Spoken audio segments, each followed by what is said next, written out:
What's up, guys? Welcome to the Outer Nexus. Tonight, we will be going over a groundbreaking lawsuit that Epic just won over Apple, and what that means for the industry going forward.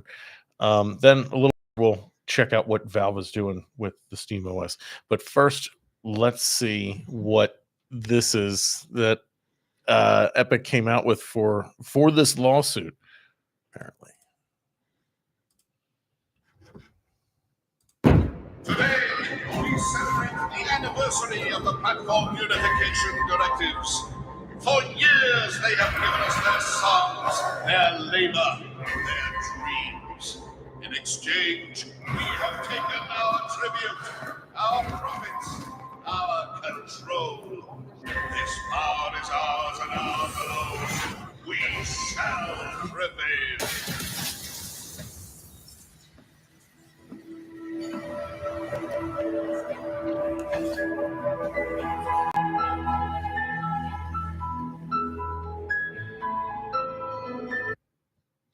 So this commercial was, and I can't think of another time where there was a commercial made over a lawsuit. But as you could see here, Epic Games has defied the App Store monopoly. In retaliation, Apple is blocking Fortnite from 1 billion devices. Join the fight to stop 2020 from becoming 1984. So that commercial was apparently released the moment that Epic willingly put in alternative payment options for Fortnite, for its mobile version of Fortnite. So the lawsuit is fundamentally about, well, I mean, even prior to that, Epic was having issues with Apple, and along with a number of developers, Yes. that Apple was charging, they wanted 30% off the top. They Yep. wanted 30% off the top for any kind of transactions that were going through their app store. But then they also made it so that you could not have an app on that app store and have alternative payments. Yes. So they were creating this stranglehold over developers on iPhone devices. Now, some people say that this was a methodology for keeping things more secure in a walled garden, but I don't know how true that in particular is. What do you think about all this, Billy? Well, I mean, Macs are known for being fairly safe to begin with. Yes. You know, There's no argument there. so it's not like, you're in great danger anywhere when you're, surfing around like that. Yeah. And really it is, it was a monopolistic practice. They were doing it obviously, for money. But the thing is, I mean, everyone does it, Yeah. but Apple couldn't justify it. Yeah. That's kind of the key here, is they weren't providing anything for that 30%. Really, they were just like, no, it's just us, you're paying us 30%.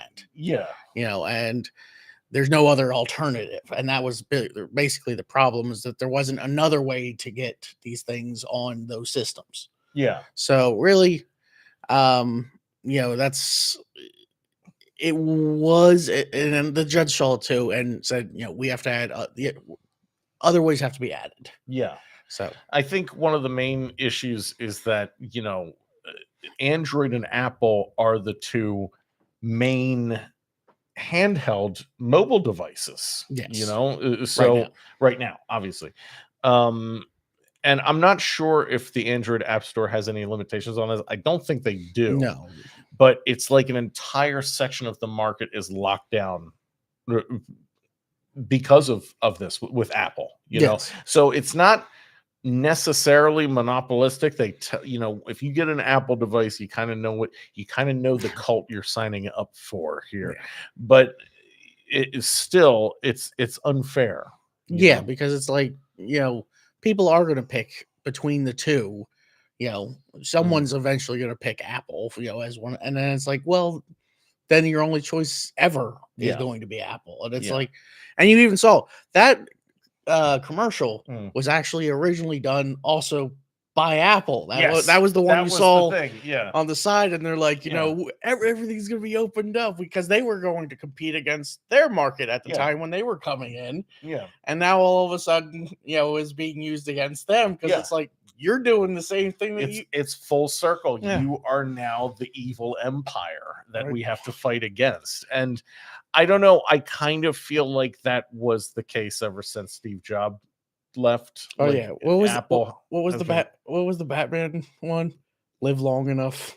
Oh yeah, Yeah. you live long enough, you see yourself become a villain. Yeah, become the villain. Yeah. It's kind of like that. And it's interesting to see where these companies are getting to now, but with their they have strangleholds, like Yeah. they are strangleholds.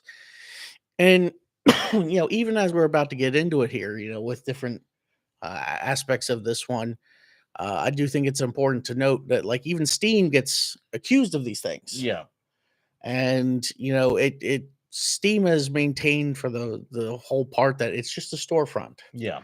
but we all know it's a little more than just the Yeah. storefront. But it's going to be interesting to see where all of these things go as we come up. Yeah. So let's get into the nitty-gritty of this here. It's got a lot of stuff here. So okay. So initial 20, so this started back in 2021. The US Judge Yvonne Gonzalez Rogers ruled in September 2021 that Apple was not a monopolistic under federal or state antitrust laws, rejecting most of Epic's claims under the Sherman Act. However, the court found Apple's anti-steering policies preventing developers from directing users to alternative payment methods violated California's unfair competition law. Apple was ordered to allow developers to include external links or other calls to action for non-Apple payment systems. Epic was found to have breached its contract with Apple by implementing an alternative payment system in Fortnite, resulting in Epic being ordered to pay Apple $3.6 million, which is nothing for these companies. That's the thing. It is that only really Epic could have gone up against Apple with all this here. This lawsuit for Epic, Yeah, is cost them over $1 billion to fight. but if they win it, oh no, it did. yeah, And that's already it's paying off. off. That's the Yeah. gamble. That's the gamble for Tim Sweeney, is that it cost them over $1 billion to fight, but if they win it, yeah, it's going to be incredible for revenue. With Epic challenging the monopoly, both parties appealed the decision, with Epic challenging the monopoly ruling and Apple seeking to overturn the anti-steering injunction. In April 2023, the Ninth Circuit Court of Appeals largely upheld the 2021 ruling, affirming Apple's non-monopolistic status, but maintaining the injunction against anti-steering policies. The U.S. Supreme Court declined to hear further appeals in January 2024, finalizing the requirement for Apple to allow external payment links. However, Epic accused Apple of bad faith compliance, citing a new 27% commission on external purchases and restrictive link designs that deterred users from non-Apple payments. 2025 ruling in April 2025, Judge Gonzalez ruled that Apple willfully violated the 2021 injunction by imposing the 27% fee and other restrictions, deeming those actions anti-competitive. The court banned Apple from charging commissions on external purchases and from restricting developers' abilities to communicate alternative payment options. Apple and an executive were referred to federal prosecutors for potential criminal contempt due to misleading compliance efforts. This ruling allowed Epic to announce Fortnite's return to the US iOS App Store potentially as early as May 2025 without Apple's commission on web transactions. And I think that's actually one of the key points here for this is I'm not sure if it was. I think Apple just kind of gave up. I'm pretty sure Apple they boxed Apple into a corner and they gave up once they realized on this point. Yes, they did. Yeah, they basically the whole thing was they were required to allow others in. Yeah. And then when they did that, they taxed them another 27%. So that basically the ruling that they just had was like completely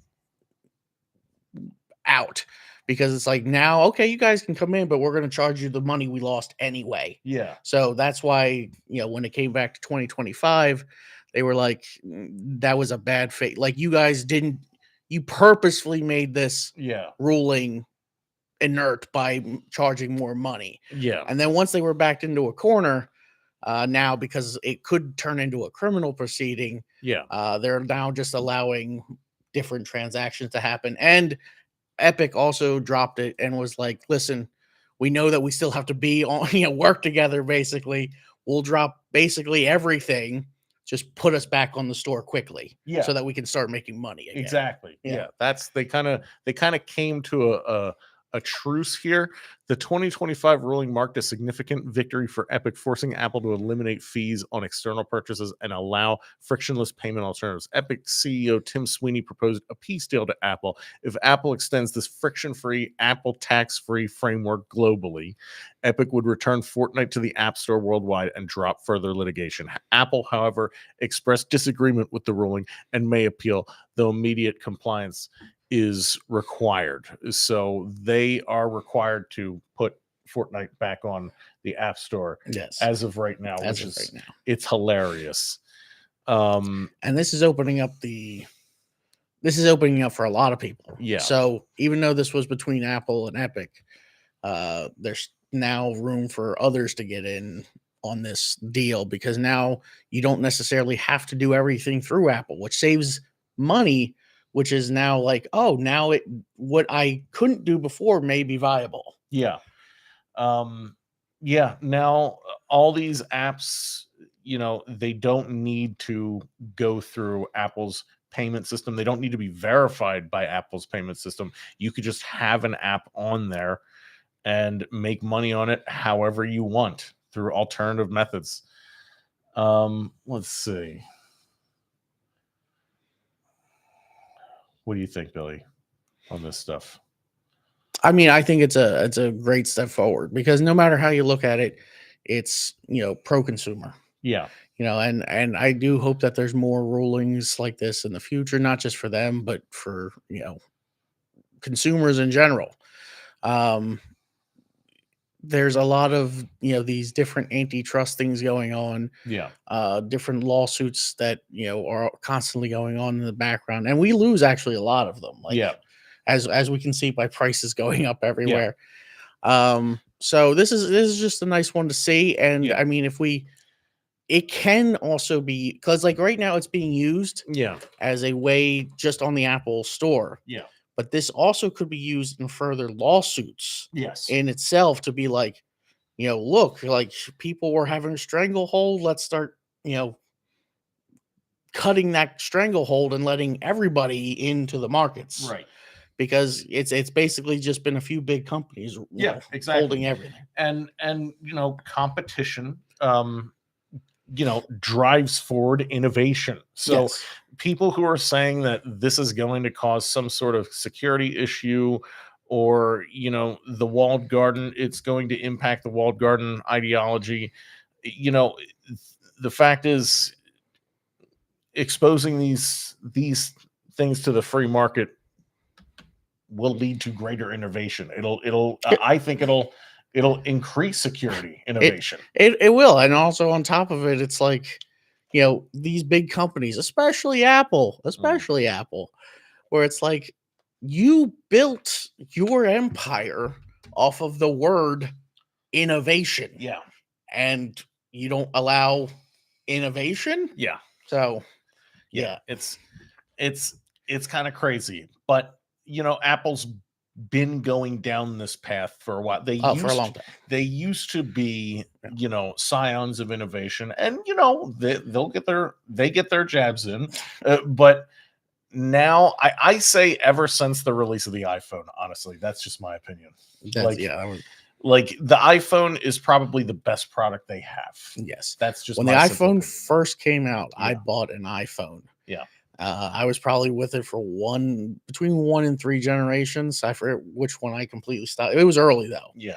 And then after I learned Android and it kind of works with Windows, I was like, I'm out. Exactly. Because I got tired of dealing with the Apple Store for everything. And every time you want to do something, it's like, oh, did you update the Apple Store? Yeah. It's like, no, I didn't. Like, Yeah. and I don't want to deal with it anymore. And Yeah. I got rid of it. Well, that's a good segue because now we can talk about operating systems that are actually good at playing video games as opposed to operating systems that are terrible for playing video games on. So the SteamOS just basically came out with official support for the Lenovo Legion Go S, which is basically it's not made by Valve, it's made by Lenovo. Yes. You know, it's them, it's Valve breaking into the mainstream market, in my opinion. Yes. What do you think about this, Billy? So basically, the way I'm thinking about it is, it kind of bothers me in a way. I love Steam. Yes. Steam has done a great job at almost everything that they do. Yeah. They've every time we hear like a thing about Steam, it's like it's just another win. Yeah. And Steam sales are one of the best deals on the internet anywhere. Yeah. Like, I don't know another place you can go to where it's like 90% off something that I actually might purchase. Yeah. So I have a lot of respect for Steam. Yeah. And they always seem to look forward in the right directions, like directions I would look forward into. Yeah. And it's like they realize that not only is this getting in on the handheld gaming market, but and I hate saying this part, PCs are heading in that direction. There's no way around it. As much as I don't like it, that's where they're going. That's where they're going. And they realize this. Yeah. So if they are they get on the bandwagon first. If you're on first, and it's like, well, look, all the little handheld computers run on our system. Exactly. Then they're basically lining up to be like, well, we're better than Windows now. Yeah, for gaming. For gaming at least, but it's the handheld computer market too. And that's the thing, is that my argument for this is that this form factor will eventually basically take over most forms of things that we use, because we already I think it eventually they'll develop something that's a little smaller, something in between this and like a smartphone, so it's like a big smartphone, maybe a small version of this, that most people will have, that will be a full-fledged computer. You know, and it'll just replace because you could just put that into docking stations. You can, and again, this is my own opinion, and my own little design thing that I've always thought of for it. If you look at the new Switch 2, which has its own problems that we're not going to get into here, right? But one of the things that, like, you dock your controllers onto the side, and the one controller actually comes off as a mouse, and it is a mouse. It's a mouse. It's an optical mouse. So it works in the same way. Now, the other thing that you could easily, and I say that you could innovate, is that other one. There is still one more. If you made it a little different than obviously the one that's a mouse, there are those optical keyboards that are just, they're not actually physical. They're the lasers. It's the laser ones. And you could just do that with it. And then you have a keyboard, a mouse, and a thing. And they click off. And they, and it's about the size of a smartphone. And then right back in, and you're back to Eventually that form factor that'll be hammered out. People figure out what exact form factor that's going to be. And I think that's going to replace most computing systems, from laptops, desktops, all sorts of stuff, especially once we get these hybrid AI chips. Once we get these hybrid AI chips in there, that's just going to change the structure of how computers are going to be. And it is. And also on top of it, we're talking about the mobile gaming section, not just mobile, but just mobile as in it moves around. But even that whole thing is going to change soon as well, because like it's highly available, meaning like even people with like disabilities can get in on it. And if you start adding in like VR and AR into these things, where it's like now you may not even need the screen. You might just want the two, controllers to help you do whatever it is you're doing, if it's not gloves or something. Yeah. Then it's kind of also just changing that, because one of the things that came out recently was that guy that got the implant. Yes. And he's using his eyes. Yeah. To no, he's thinking, dude. Yeah, that's what I meant. He's thinking, he's using his eye, he's just kind of doing it all, with his mind. He's doing it with his mind. Yeah. He's doing it with his mind. Yeah. So it's like, once you're hitting, and he even says he's like, it's not fair. Yeah. Like, I'm going to be better than 99% of people. Yeah, because he could just think to wherever. Yeah, that whole input, it's starting to, and that's kind of where it's moving off to. So, and that's the thing, is that they want to blue chip our brains, Billy. They want to put blue chips in our brains. Yes. Bluetooth in our brains. Yep. What is this crazy world we're walking into? Is that the mark of the beast? I mean, yeah. I mean, when an e-girl can get at you at any point in time, that's basically it's the mark of the beast at that point. At that point. It's just funny. But as far as the SteamOS goes, it seems like they are doing some major upgrades to the operating system itself to make it more robust, and make it more fleshed out. I know I have a Steam Deck, and it's just SteamOS is just Linux. That they're still trying to develop it. So to see this version of SteamOS 3.7.8 be on a flagship device, it's something else. It marks a shift in PC gaming, I think. It does. I think that we're also at a point now where, we used to have to do let's download the developer's background downloader, and that's exactly.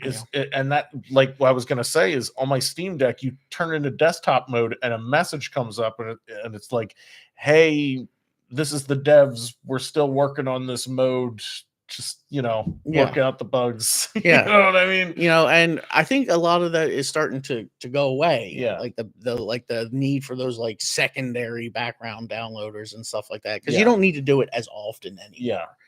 And as that continues to expand that way, the SteamOS is going to continue to get more powerful just based on that. Because it's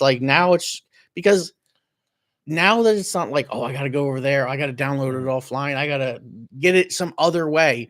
Everybody's basically just going to Steam or Epic to go get their things.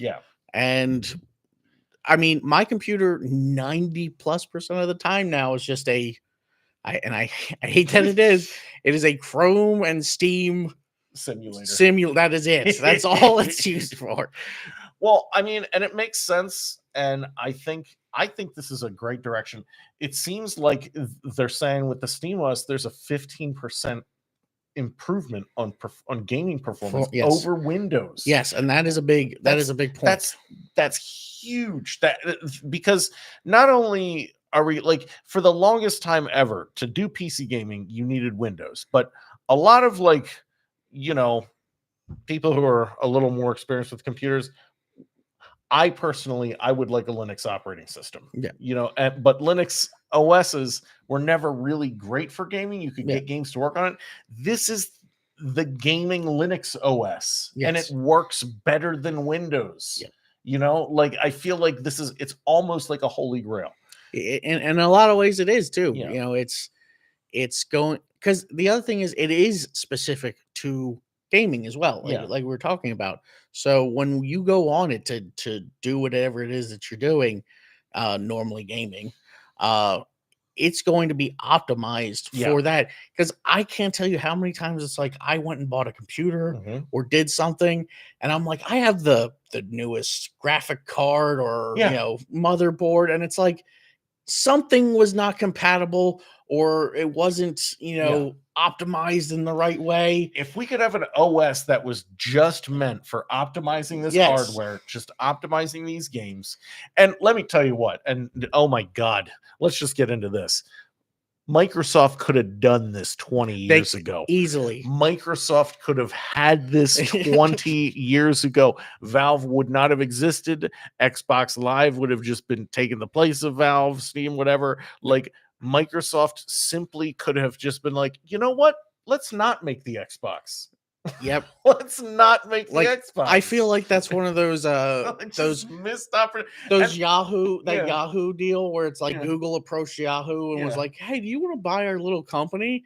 And it's like, "Nah, we're Yahoo. good. Yeah, we're Yeah. good. We're gonna pass $1 million. Nah, we're not paying you that. We're good. We're good." And then Google becomes synonymous with search engines. Yeah, and honestly, that competition that Xbox created propelled the PlayStation. When It did, yes. everything there's an alternate timeline where PC gaming, is owned by Microsoft. I remember back at that time, my biggest gripe was like Microsoft, you could have I'm not a big console player to begin with. Yeah. I do play Nintendo consoles because they know that that's the only place you can get their stuff. Yeah. But you could have killed consoles. Yeah. Like, we could have just moved over to PCs. Yeah. And just everything, and then it would have been more optimized. Yeah. You're not worried about what happens if they have to develop it for PlayStation and the Switch and the Xbox and all the different versions of the PlayStations and Xboxes, and it's like, no, it would have just been come over, and they would have basically been Steam. Yeah, it would have been Steam. The Microsoft Store would have just been Steam. Yeah. Yeah. They had that opportunity back then, but they were not smart enough for that. No. But oh man, now I forget what I was going to say. But what is that there?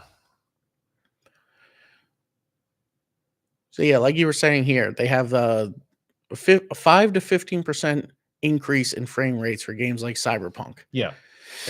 And the other part about this kind of frame rate increase, that was just the beginning. Yeah. Like, that's the beginning of optimization. That wasn't like they've had years and years to develop this. Yeah. Oh, that was the thing, is that Nintendo, I think the other angle of this is what Nintendo's response to all this is going to be with the Switch 2, because this is obviously going to be a very, very, very direct competitor to the Switch. Well, maybe not that direct. It almost feels like PC gamers and Nintendo gamers are two distinct audiences at this point. They kind of are, and that's the whole thing. Nintendo like I was saying, they know that if you want to play Mario, you want to play any of their stuff, and even they've kept a lot of the high-end Pokemon stuff to themselves as well. Yeah. You're coming to Nintendo. Like, you're coming to us. Yeah. And that's the whole thing for them. But if they decide to kind of get into this market, I don't see it being necessarily a negative for them. Yeah. As long as they can carve out their own little nice section of it. Yeah. And it would also, again, create competition. Yeah. Because right now, the way that Nintendo's kind of doing it is they're like, we're completely our own thing. Yeah, that's the problem, is they are so separated from everything now. Yeah. Like the thing, and this is putting Nintendo at a real disadvantage, because it's becoming more prominent now, because Xbox, PlayStation, and PC are all wrapping themselves together now. Yeah. So now Nintendo is just kind of off on this island. Yeah. Really doing its own thing now. Yeah. And which right now is noticeable, but very further down the line will be like, what are you guys even doing? Yeah. Like, what are you doing? Because when this starts moving into like the mainstream, and people like normal people that aren't gamers and all that, start dealing with it and talking about it. Yeah. It's like, you guys weren't even like when you go to the store, you're not going to you'll see Nintendo stuff, obviously, they'll still have, but it's going to be completely separate, not dealing with the normal things that most people are going to be dealing with. Yeah. Because this could be put on certain cell phones at some point too. And not that Nintendo's can't, but at the same time, it's like, well, yeah, I mean, you take Final Fantasy 14 mobile, for Yeah. example. Okay, so can you play Final Fantasy 14 on the Switch? Is that possible? I don't know. Let me see. Yeah. Is that possible to play Final Fantasy 14? FF14 on Switch. Switch 2. Is that possible? There's speculation that maybe they might release it on the Switch 2. And that's my real question, because I'm just using Final Fantasy 14 as an example, because it is one of those games, much and also like Warframe, that wants to be on all the platforms. Yeah. It wants to be on all the platforms, and you can be on all the platforms. But if you are able to be on every platform aside from Nintendo, and it's like consistent, That's what. Yeah. yeah, then it's like, what are you the doing, problem. Nintendo? That's Yeah. the problem. Yeah. Is they're so far off that it's like you're not dealing with anyone else. You're not in the main gaming culture anymore. Yeah, That's the thing. Yeah, and I don't like that direction that they're going. Yeah. I hope that they do change it and they come on over. Yeah. And then the other thing, if you're a Nintendo player, like I am, and if you've heard some of the rumors about the Switch 2 as well, when it's maxed out, like you're using its internet connection, you're using its like you're playing a high-end game on it, and you're using like that new where you can show your face on the different if you're using all of that, I heard that the frame rate is dropping significantly, and that is going to be the real test here, because they're coming out with and Nintendo's come out with different versions of their models, but they seem to not come out with as many variations as Xbox and PlayStation come out with now, just to keep up with, and not just that, like if you look at their gaming library, it's always like 2 generations behind. Like the games that they come out with, and because they start like buying games from other like consoles and stuff. They're like, hey, come on over. But instead of like God of War 5, for instance, it's just God of War, like 1, the original. Because they've had time and like the game now actually works on their system. And it's like you're already they're like stuck in the past. They're always stuck in the past. And not only that, they're, like I said, it kind of chugs along. Like it's not even optimized fully. It's going to be if you compare a Switch 2 compared to these SteamOS Lenovo's or future Asus, whatever, because there's going to be like super badass Asus versions of it, maybe even HP. The difference in hardware quality is, I think there's going to be a widening gap. Yes. It's going to be very clear. It's like initially when the Switch 2 first come out, and these Lenovo and whatever generation of these Lenovo Legion Go's are at the time, they're probably going to be comparable. But then Nintendo's just going to keep making the same Nintendo Switch, and Lenovo and Asus are going to be making more and more powerful versions of these handhelds. Yes. And more adept versions. And this is 100% my opinion, and there is nothing supporting this. This is just, I'm pulling it out of thin air. One of the only things I think Nintendo can do to survive, if all of this starts going through, besides, like I said, carving out their own little thing, which I don't think they want to do because they hold on to that stuff so hard, is they will have to merge with another company, one specific other company. The Game Freak company. No. Oh. I think they are going to have to merge with Sony. Nintendo? Yeah. And the reason I say that, are we gonna finally get a Nintendo PlayStation? And which was a prototype. Yep. Yeah, he's pulling it up now. Here we go.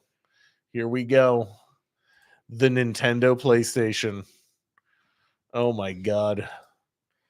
We have to see this thing in the flesh. Open image in new tab. Here. Where is it? It's over there. There it is. right? So the reason I think that we're going to have to see these two specific companies combine Yeah. is because Sony will also be kind of semi worked out of this market. Oh yeah. Um, They've been on their way out. And if Nintendo keeps going down this line without like breaking their, stranglehold over their IPs, Yeah. they're kind of going in the same direction. Yeah. But Sony lacks like the IPs, Yeah. but they are a huge technology company Yes. that is fully legitimate. Like Yeah. it's cutting edge. Yeah. And Nintendo has all the IPs. Yeah. So if they mashed together, merged up, and they somehow came up with their own Sony handheld system, Nintendo PlayStation. they could do it. And in fact, they wouldn't necessarily have to make it because of the way that Nintendo does its IPs. They're always older. They always, are kind of, like I said, like a generation or two behind. Yeah. They might not even have to work up to a handheld gaming PC. Yeah. They might actually be able to make a phone. Well, that's the thing. And that is, we are going to have to stop there because that is an entire other episode, is the Nintendo phone. We've been talking about that for years. It may or may never happen, but we will see you next time. Please like and subscribe. That was